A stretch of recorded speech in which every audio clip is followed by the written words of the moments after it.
unsanitary throat swabs, forced COVID testing, and disgusting quarantine camps?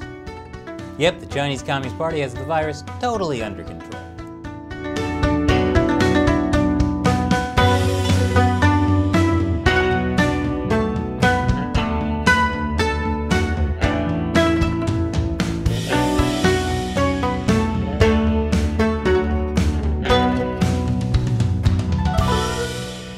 Welcome to China Uncensored. I'm Chris Chappell.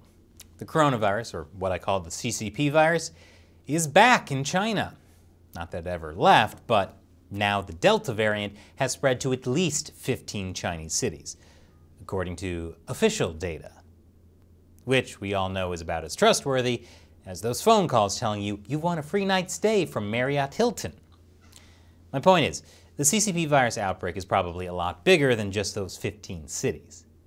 One of those cities is Wuhan, the original epicenter of the virus last year. They're trying to test 12 million people. How on earth can they test that many people in a few weeks? The answer is fully automated COVID testing. Just put your mouth right on the plastic and try not to gag as the CCP virus test bot shoves a swab down your throat. I just hope there's another bot that's going to be sanitizing that plastic thing everyone's putting their mouths on.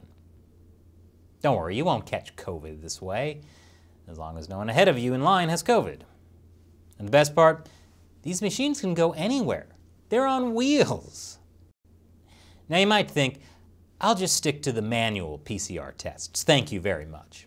I mean, they're pretty streamlined, with patients in and out quick. So quick that the people administering the tests don't even have time to change their gloves. You know, the more I look at China's efficient COVID testing, the more I'm concerned it's doing more spreading than detecting. So perhaps we should take China's officially reported COVID numbers with a grain of salt. And by a grain of salt, I mean a salt lick. Meanwhile, the Chinese Communist Party has been convincing the world that China has done a great job controlling COVID. This headline is in The Lancet, a peer-reviewed medical journal. The Lancet credits China's centralized epidemic response system. You know, the centralized epidemic response system that didn't work. And Nature Medicine, another peer-reviewed medical journal, says China's coronavirus response can teach the rest of the world. As I've talked about before, both Lancet and Nature Medicine have published opinion pieces to squash the lab leak hypothesis, the idea that the CCP virus could have come from the Wuhan Institute of Virology.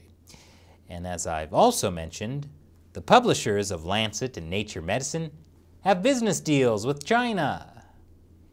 Anyway, so what are some of these great teachings the rest of us are supposed to get from China?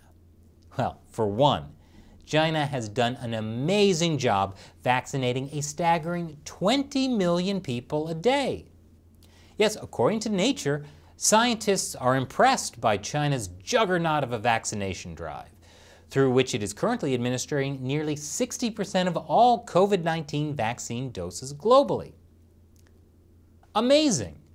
And I'm impressed how everyone there agrees to get vaccinated, even though a top official has admitted China's vaccines are not very effective. But it's easy to get people to agree when China is forcing people to take vaccines against their wishes. And here's footage of someone refusing to take a CCP virus test. It's called compliance with Chinese characteristics. What else can we learn from China? Oh, how about the efficient way they stop the spread of the virus by sealing people in their apartments with iron bars across their doors? When that's not enough, they seal off entire neighborhoods, like this one in Wuhan, where officials put up walls with barbed wire to keep everyone in. Here you can see someone soldering the gates shut. Local authorities promise their citizens they'll provide all the essentials, like food during a COVID lockdown. But as I talked about in this video from February, that promise is not always kept. This guy got arrested for complaining about starving. And really, that's his own fault. He should have been praising the Communist Party. starving people is what communists do best. But with the Delta variant spreading in China now, Chinese authorities are taking an even harsher approach than this. Or this. And videos of it have been leaked online. I'll show you after the break. Welcome back. There are just so many ways we in the West can learn from the Chinese Communist Party's response to COVID. In the beginning of the pandemic, we all heard news about how China built 2 coronavirus hospitals in just over a week. But it turns out they weren't really hospitals, they were just massive quarantine centers. This quarantine center in Wuhan looks pretty nice, since it was meant to be photographed by the press. But secret video from the city of Jingmen shows a hastily built quarantine camp with bars on each window. This is the quarantine. 21 days here. You see the bathroom?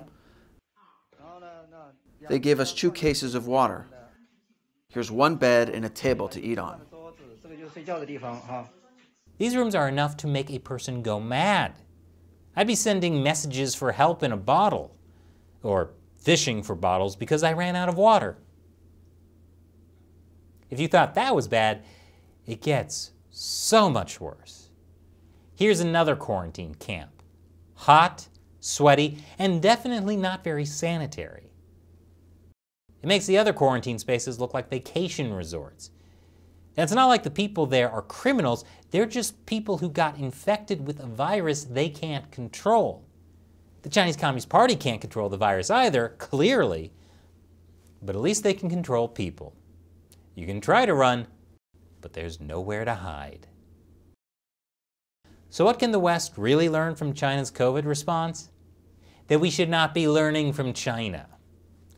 Now it's time for me to answer a question from you, a fan who supports China Uncensored through the crowdfunding website Patreon. Alejandro asks, if the bat coronavirus was funded in big part by the US, how come the CCP hasn't said anything about it or the Wuhan lab?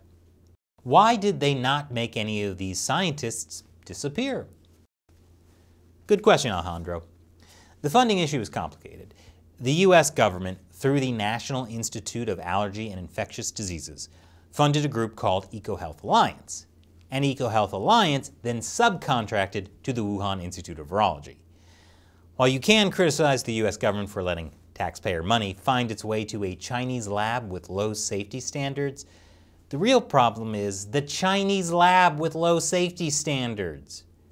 That's the part the CCP won't admit.